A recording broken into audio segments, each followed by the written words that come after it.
Olá, humano, olá, humana, seja muito bem-vindo, seja muito bem-vinda ao Humanisticamente, o seu canal de humanística, seja no YouTube, seja no seu agregador de podcast de preferência. Acho que a maioria das pessoas usa Spotify, mas pode ser o Deezer também.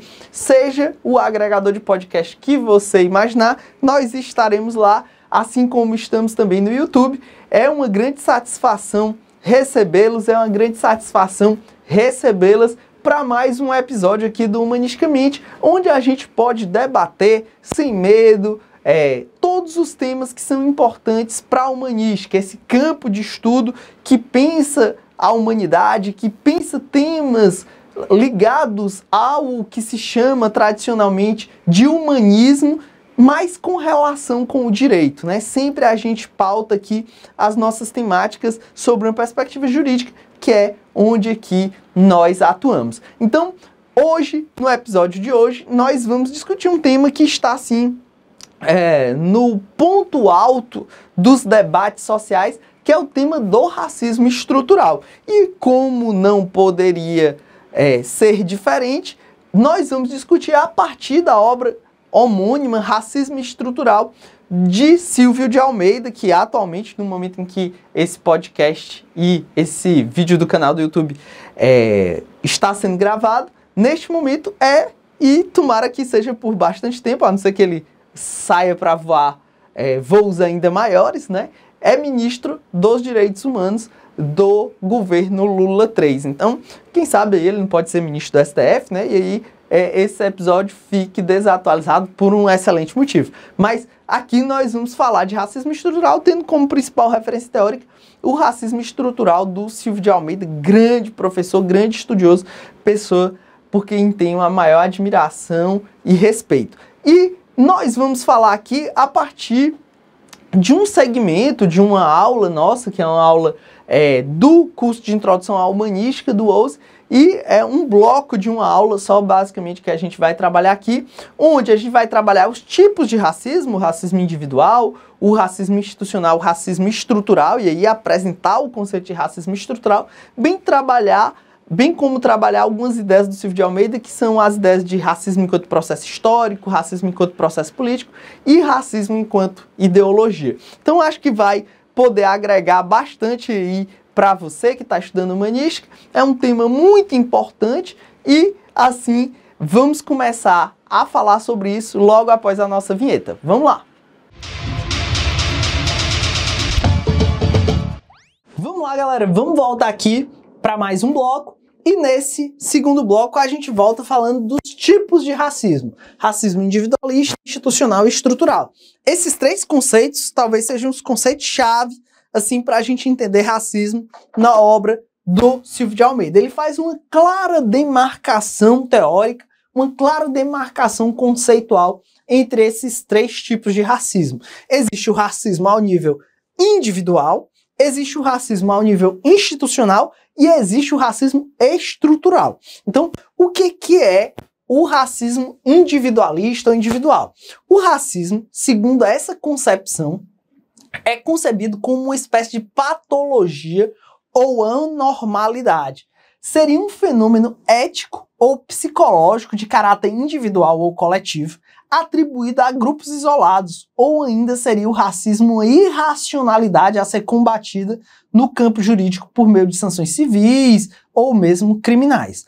Por isso, a concepção individualista pode não admitir a existência do racismo, mas somente de preconceito, que é aquele que ocorre ao campo subjetivo que a gente já viu, a fim de ressaltar a natureza psicológica do fenômeno em detrimento da sua natureza política. O que acontece aqui, galera? Esse conceito de racismo é muito importante. É muito importante estudar a obra do Silvio de Almeida. Por quê? Porque é muito comum a gente encontrar na nossa sociedade os discursos que negam o racismo social, o racismo estrutural dentro da sociedade. É muito famoso aquele tiozão que diz, não, no Brasil não tem racismo não, né? Eu jogo futebol e os meus amigos são negros, né? É aquela história de negativa pela afirmação. O movimento negro, o pensamento negro, ele sempre trabalha isso. Quando você precisa dizer que tem um amigo, que tem um conhecido, você só está reafirmando do ponto de vista psicológico essa noção de racismo. Você precisa justificar que tem um amigo, etc., tem um conhecido que é negro, que joga futebol com alguém que é negro, você está só reforçando o racismo que está introjetado no seu campo consciente, ou melhor, no seu campo inconsciente. Então o que acontece? O racismo individualista é essa concepção que é muito comum em determinadas pessoas, né, de que não existe um racismo enquanto algo transversal dentro de toda a sociedade. A concepção do racismo individualista é uma concepção que diz que a sociedade como um todo não é racista. O que são racistas são algumas pessoas e que essas pessoas é que teriam seus problemas, né? Que seria algo irracional, ou que seria algo patológico, ou que seria algo que não tem como ser combatido de uma forma geral. O grande problema do racismo individualista é que ele acaba fechando os olhos para o problema sistêmico. Ele acaba, ao negar a existência do racismo como um fenômeno social amplo e complexo, ele acaba retirando a possibilidade do próprio enfrentamento do racismo como algo mais geral. Então, essa concepção do tiozão lá, do seu tiozão lá da Suquita, que nega o racismo, que vai dizer, não existe o racismo estrutural, o que existe é algo individual, são indivíduos isolados que são racistas e não a sociedade como um todo.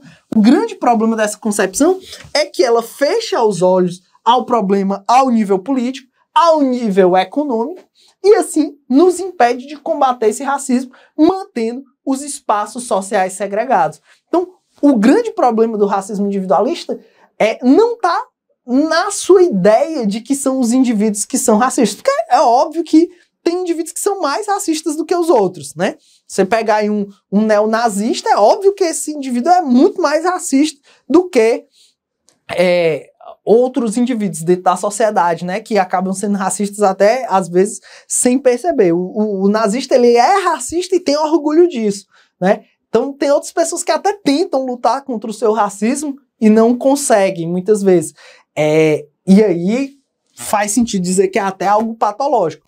Mas o problema não está nisso em si, está no fato de, ao se defender esse discurso do racismo individualista, o problema está em privar a sociedade de encarar isso como um problema geral e ter políticas públicas para enfrentar esse racismo, né? Outro conceito que é trabalhado pelo Silvio de Almeida é o conceito de racismo institucional. Isso aqui é muito importante esse conceito. O que é o racismo institucional? A concepção institucional significou um importante avanço teórico no que concerne ao estudo das relações raciais. Sob esta perspectiva, o racismo não se resume a comportamentos individuais, mas é tratado como resultado do funcionamento das instituições que passam a atuar em uma dinâmica que confere, ainda que indiretamente, desvantagens e privilégios com base na raça. Antes de entrarmos na expressão institucional do racismo, vamos entender um pouco mais o que são instituições. A gente sabe que essas instituições, né, são instituições ao nível do Estado, né, ao nível da própria organização estatal. Então, o racismo institucional é o racismo que está arraigado dentro das estruturas do Estado. Os órgãos públicos mantêm um ranço racista em razão da sua história, ou mesmo instituições sociais, né? Alguns conceitos que são inerentes à sociedade, né? Algumas instituições que são inerentes à sociedade que mantêm o racismo. Então, por exemplo, aí a ideia de Casa Grande e Senzala são instituições sociais, né? São conceitos sociais que vão gerar essa segregação. A Casa Grande e a Senzala, muitas vezes, elas se transformaram dentro da evolução da sociedade, mas elas continuam mantendo esses espaços. Quer ver uma instituição social? Elevador de serviço, né? O elevador de serviço, quando esse elevador de serviço ele é usado como um demarcador para que determinadas categorias de pessoas e não categorias de serviços, né, sejam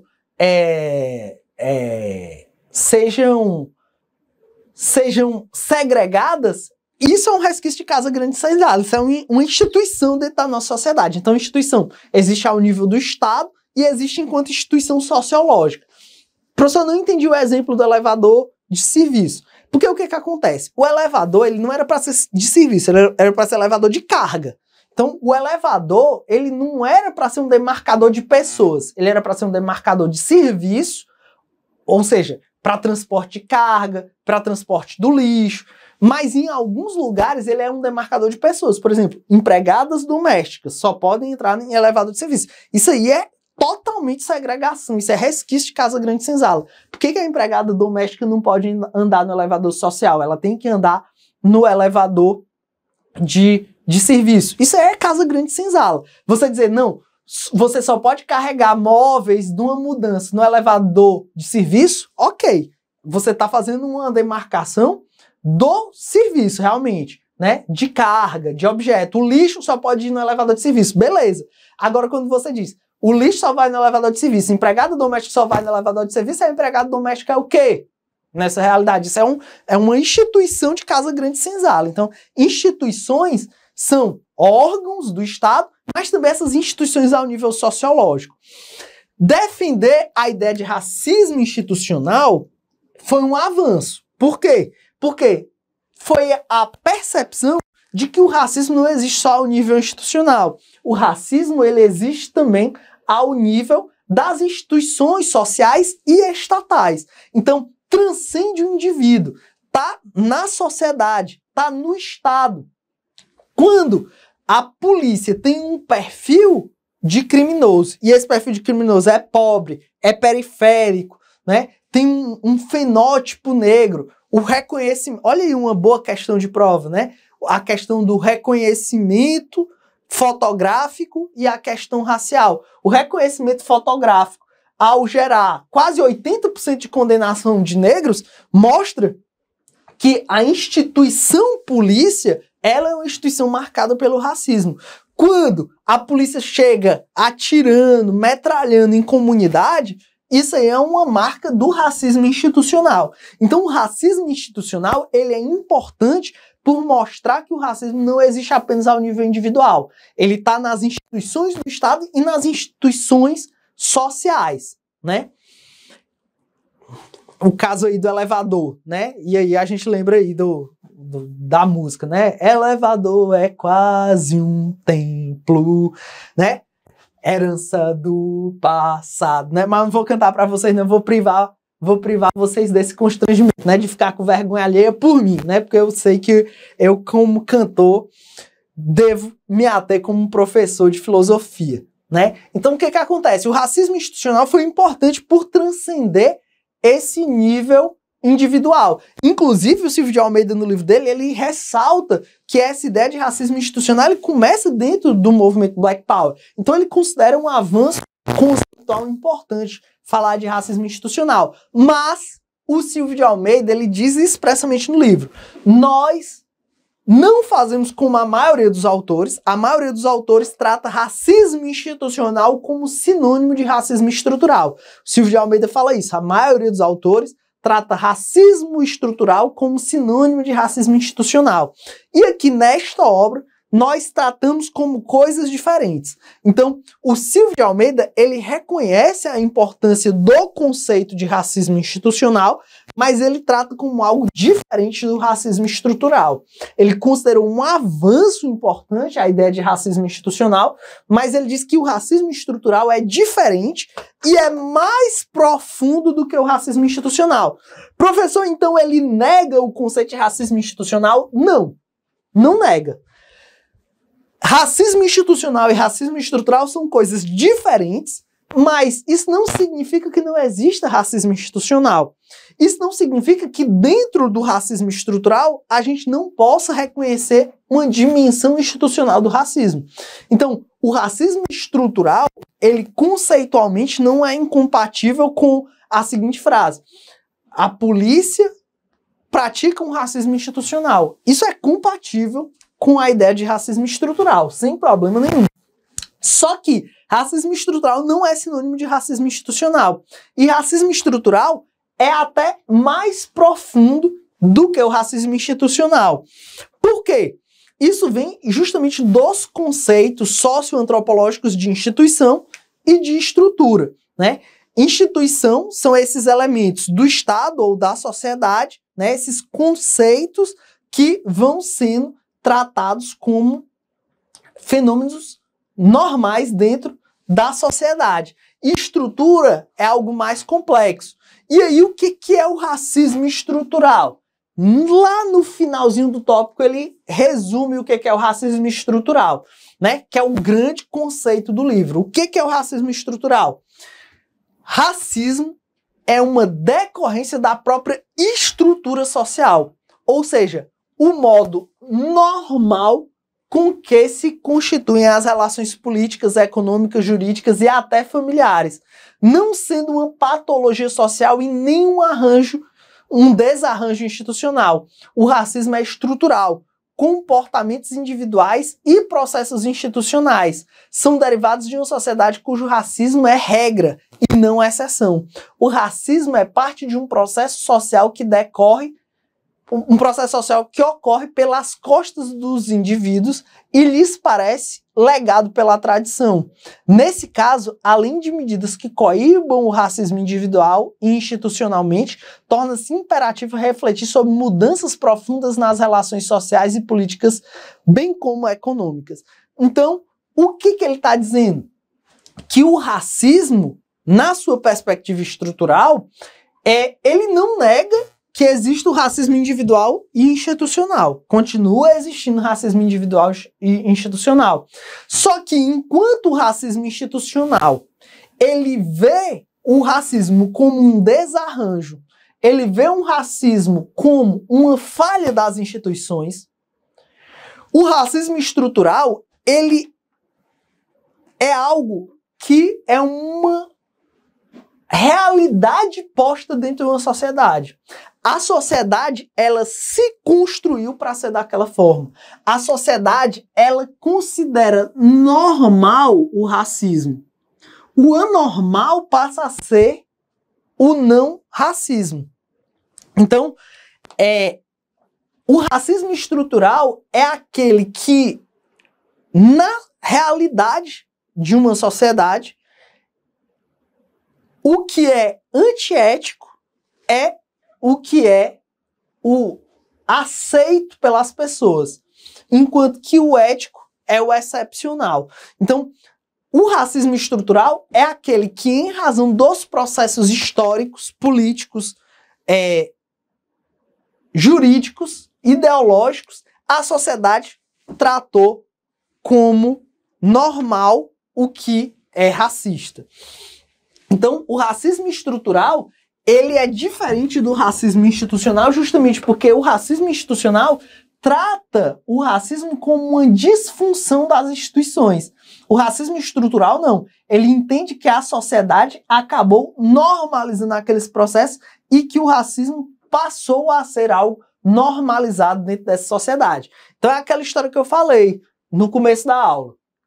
Quando se vê um massacre de jovens negros e se trata como algo normal, quando se vê o superencarceramento da população negra e se trata aquilo com normalidade, quando se vê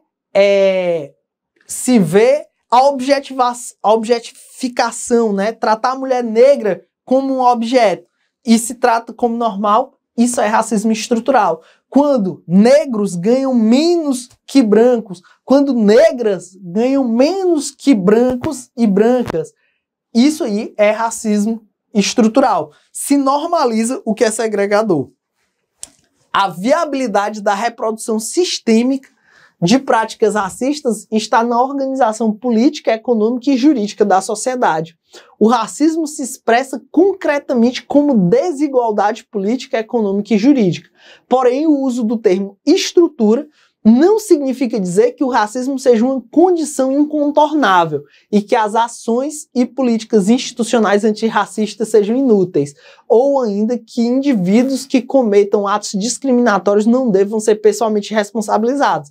Então perceba que o racismo estrutural, ele não significa que a gente negue que existe um racismo individual. O racismo individual existe e deve ser combatido. As pessoas que são racistas e patologicamente racistas, elas vão sofrer as sanções cíveis, criminais e até administrativas que sejam devidas. Isso não significa negar um racismo institucional, e as pessoas que dentro das instituições são racistas devem ser punidas, devem ser sancionadas. E uma outra coisa é que reconhecer o racismo como estrutural não significa dizer que o racismo não deva ser combatido e que a gente deva tratar como normal. Se reconhece o racismo como algo normalizado dentro de uma sociedade que tem racismo estrutural, porque de fato é assim, mas isso tem que ser combatido, tá? Dizer isso seria negar os aspectos social, histórico e político do racismo. O que queremos enfatizar do ponto de vista teórico é que o racismo, como processo histórico e político, cria as condições sociais para que, direta ou indiretamente, grupos racialmente identificados sejam discriminados de forma sistemática, ainda que os indivíduos que cometam atos racistas sejam responsabilizados. O olhar estrutural sobre as relações sociais nos leva a concluir que a responsabilização jurídica não é suficiente para que a sociedade deixe de ser uma máquina produtora da desigualdade racial. É por isso que é problemático você dizer, não, a sociedade não é racista. Os indivíduos é que são racistas dentro da sociedade. Por quê? Nunca em uma sociedade de racismo estrutural a mera punição de indivíduos isoladamente vai acabar com o racismo. Isso é o que o Jonas Manuel chama de crítica que não incomoda, né? É a crítica que mantém as coisas tal como elas são. Você critica para manter as coisas como são. Então, quando você pune apenas os indivíduos isoladamente, mas não combate o racismo de uma forma geral, você está fazendo a crítica que não incomoda, porque não muda as regras do jogo. É por isso que é necessário reconhecer um racismo estrutural, para que a gente possa combater o racismo, transformando o combate ao racismo em política pública. Né? Tem que ser algo... Se o racismo é estrutural, a política pública tem que ser estrutural. Se o racismo é estrutural, o combate ao racismo tem que ser estrutural. Tem que ser difuso na sociedade. E não apenas atuando contra indivíduos isoladamente considerados, né? O racismo na nossa sociedade estrutural é um problema complexo. Eu estou gravando essa aula aqui e nessa semana que passou, uma delegada aqui do estado de Ceará foi barrada de entrar numa grande loja aqui, uma grande marca internacional que tem pelo mundo afora aí, uma marca espanhola de roupas, foi proibida de entrar nessa loja. Porque era negra, né? A empresa disse que não, era porque ela estava sem máscara, no cenário de pandemia, etc. Mas a delegada disse que ela não deixaria ela entrar porque ela era negra, né? E da mesma forma, a filha de um colega defensor, mas defensor estadual, não deixaram ela entrar dentro de um shopping porque a confundiram com um pedinte, né? Na verdade, porque ela era negra também. Então, perceba que é um fenômeno estrutural, né? É uma coisa complexa. Como é que se combate só a nível individual? Não dá, né? Para combater isso só a nível individual. É uma coisa que está transversal dentro da nossa sociedade. Então, o conceito de racismo estrutural é um conceito mais complexo que não nega os conceitos de racismo institucional e de racismo individual, mas é mais amplo e abraça esses conceitos. Não se nega o combate ao nível individual, mas é necessário mais do que isso. Dito isso, ele vai analisar diferentes facetas do racismo. Ele vai analisar o racismo como processo político, o racismo como ideologia, e aí a gente vai falar um pouco sobre isso, né? O que é o racismo como processo político? O racismo é processo político, segundo o Silvio de Almeida, é político porque, como processo sistêmico de discriminação que influencia a organização da sociedade, ele depende do poder político. Se não dependesse do poder político, seria inviável a discriminação sistemática de grupos sociais inteiros. Por isso, é absolutamente sem sentido a ideia de racismo reverso. Então, o que que acontece? O racismo, ele é um processo político porque é um processo sistêmico de discriminação que influencia a organização da sociedade e depende do poder político. Ou seja, o racismo ele vai ocorrer também ao nível político, seja por meio da discriminação direta, que hoje em dia é mais incomum, né? Mas principalmente ao nível da discriminação indireta, seja de fato por omissão do poder político ou por ações neutras, é que se vai mantendo essas relações de desigualdade. Se os grupos políticos, se os atores políticos agissem, eles seriam capazes de acabar com essa discriminação sistemática de grupos sociais inteiros. Então, isso não é uma coisa que ocorre só hoje, tá? Então a gente não pode pensar o racismo como um processo político só à luz dos dias de hoje. Então, é algo que é histórico. Então, vou dar dois exemplos, tá? Primeiro exemplo. Durante muito tempo na história do Brasil, houve uma demarcação social dos espaços usando o critério racial para fazer essa demarcação. Por exemplo, o combate aos cortiços no Brasil se deu ao nível político. Eram justamente os grupos políticos que combatiam esses cortiços, e o combate aos cortiços era justamente um combate à população negra, né? Era justamente uma forma de afastar a população negra dentro dessa lógica de urbanização colonizada que o Brasil teve. A grande maioria dos centros urbanos do Brasil, as capitais pelo menos, elas passaram por um processo de urbanização no século XX, que era um processo de urbanização extremamente pautado numa lógica colonial, de tentar reproduzir os modelos das cidades europeias no Brasil, principalmente da grande referência que foi no começo do século XX, que foi Paris, né? Toda cidade brasileira, toda capital brasileira queria ser uma Paris. É por isso que a gente escuta falar em Paris da Amazônia, Paris do Nordeste, Paris, né? É uma lógica bem colonial. E aí o que que acontece? Para implantar esse projeto colonial de urbanização no Brasil, se queriam afastar esses guetos, né? Guetos que eram essencialmente de negros, né?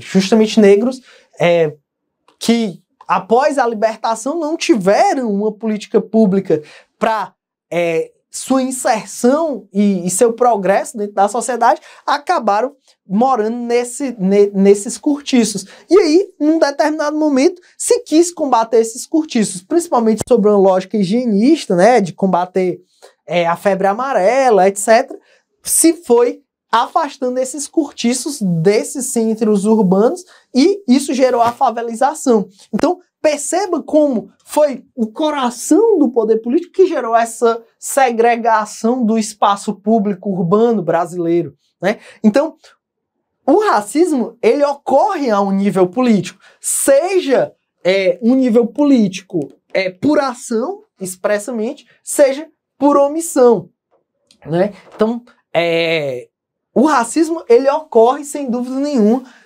em uma dimensão política. Se não fosse assim, não havia segregação de grupos inteiros.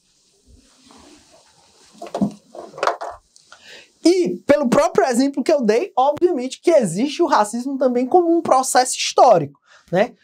Por ser estrutural, o racismo também é histórico. Desse modo, não se pode compreender o racismo apenas como uma derivação automática dos sistemas econômico e político. A especificidade da dinâmica estrutural do racismo está ligada às peculiaridades de cada formação social. E aqui no Brasil, eu não preciso falar da nossa herança colonial, justamente de uma escravidão tardia, o último país das Américas a abolir a escravidão, a ausência de políticas públicas para para combater, para inserir a população negra alforriada, o combate aos cortiços, a favelização, a ausência de ações afirmativas até o começo do século XXI. Então, tudo isso aí mostra esse processo histórico de racismo no Brasil. O outro ponto que a gente tem que falar é o racismo como ideologia, que é um ponto que é bastante trabalhado no racismo estrutural do Silvio de Almeida. Para as visões que consideram o racismo como um fenômeno institucional e ou estrutural, mais do que a consciência, o racismo como ideologia molda o inconsciente. Então aqui, ideologia, tal como trabalhado pelo Silvio de Almeida, é a ideologia enquanto dominação do inconsciente, ou seja, são as ideias que as pessoas têm e que muitas vezes nem sabem que têm, que moldam seus comportamentos. Então, é ideologia como ideia que controla a pessoa, mesmo que de forma inconsciente. Então, sem dúvida nenhuma que existe um racismo como ideologia. Dessa forma, a ação dos indivíduos, ainda que consciente, se dá em uma moldura de sociabilidade dotada de constituição historicamente inconsciente. Ou seja, a vida cultural e política no interior do qual os indivíduos se reconhecem enquanto sujeitos autoconscientes e onde formam os seus afetos é constituída por padrões de clivagem racial inseridos no imaginário e em práticas sociais cotidianas. Desse modo, a vida, aspas, normal, os afetos e as verdades são inexoravelmente perpassados pelo racismo, que não depende de uma ação consciente para existir. Então, é algo que está no campo inconsciente, né? É o racismo enquanto ideologia. Então, isso se dá nas práticas sociais vivas dos indivíduos. Então, percebam, aquilo que vai se normalizando, que vai sendo tratado como normal, molda a vida dos indivíduos, molda os afetos dos indivíduos, né? Então, é muito comum, né? Antigamente acontecia bastante, né? Os programas de televisão até mostravam isso, né? Às vezes até faziam brincadeiras com isso, mostravam um casal de um homem negro e uma mulher branca e perguntavam para as outras pessoas na rua o que eles achavam disso, né? E a gente via o racismo nas falas das pessoas. Se você botar no Google isso aí, até é capaz de você achar aí esses programas de TV mais antigos que mostravam isso, né? O que as pessoas achavam de um casal multiétnico, né? Um branco e uma negra, ou uma negra e um branco. E isso mostrava que até mesmo os afetos das pessoas passavam por uma clivagem racial. As pessoas recriminavam porque os casais eram multiétnicos. Isso é uma demonstração de como a sociedade vai normalizando a segregação, vai normalizando o racismo. Isso é o racismo enquanto ideologia. Pessoas racializadas são formadas por condições estruturais e institucionais. Nesse sentido, podemos dizer que o que é o racismo que cria a raça e os sujeitos racializados. Então percebam, não é porque existem raças que vai existir o racismo. É o racismo que vai definir as raças das pessoas. Esse raciocínio é muito importante, porque as pessoas pensam que existe racismo porque existem as raças. Mas, na verdade, o racismo, o preconceito e o racismo estrutural, o racismo não só enquanto preconceito, mas enquanto prática discriminatória sistematizada, é que vai racializando as pessoas. Os privilégios de ser considerado branco não dependem do indivíduo socialmente branco reconhecer-se ou assumir-se como branco, e muito menos da sua disposição em obter vantagem que lhe é atribuída por sua raça. É aquela história, a pessoa diz, eu sou branco, mas não sou racista. Infelizmente isso não é suficiente. O simples fato de você ser branco já o torna um privilegiado, já o torna alguém que vai receber benesses dessa sociedade, mesmo que você não queira. Então você está atado à sua branquitude, assim como o negro está atado à sua negritude. E isso, ao revés, para ele, negro, vai o colocar numa situação de dificuldade, de segregação. Mas há outro ponto a ser considerado: o significado das práticas discriminatórias pelas quais o racismo se realiza. É dado pela ideologia. Nossa relação com a vida social é mediada pela ideologia, ou seja, pelo imaginário que é reproduzido pelos meios de comunicação, pelo sistema educacional e pelo sistema de justiça em consonância com a realidade. Assim, uma pessoa não nasce branca ou negra, mas se torna a partir do momento que o seu corpo e sua mente são conectados a toda uma rede de sentidos compartilhados coletivamente, cuja existência antecede a formação da consciência e de seus afetos. Isso aqui é muito, muito, muito, muito, muito importante. Você tornar-se negro. Quem fala em tornar-se negro é o Frantz Fanon, certo? O Frantz Fanon diz no Pele Negras, Máscaras Brancas que os brancos ao longo da história foram reputando os negros a uma situação de inferioridade, ao ponto que os negros eles já estão tão acostumados a essa posição de inferioridade que eles acabam reproduzindo essas práticas e se colocam nessa posição de inferioridade. Então, ele diz que é preciso tornar-se negro, e tornar-se negro é o negro se reconhecer como um sujeito de direitos, o negro se reconhecer enquanto independente. Então, o negro não deve esperar do branco a sua libertação. Ele tem que buscar a sua libertação, ele tem que buscar a sua afirmação. E a Lélia Gonçalves, no Brasil, ela vai usar essa expressão tornar-se negro para dizer que justamente o negro ele tem que buscar esses embates, muitas vezes, para se afirmar. Ela usa muito a noção da negra confuseira, né? Historicamente, quando um negro busca a afirmação, ele é logo taxado como negro confuseiro. E ele diz, ela diz, se nós somos taxados como negro confuseiro, sejamos negros confuseiros, porque a gente precisa tornar-se negro, a gente precisa assumir o nosso papel social de igual, não como superior, não como alguém melhor, mas como igual. Então, é preciso tornar-se negro. Então, a partir desse imaginário, dessa ideologia, que as raças vão sendo criadas. Então, se a sociedade, no seu campo imaginário, só reputa ao negro a posição subalternizada, se o negro se veste dentro dessa personagem, ele vai manter essa relação de opressão. Então, cabe tornar-se negro, cabe justamente lutar por essa posição diferenciada.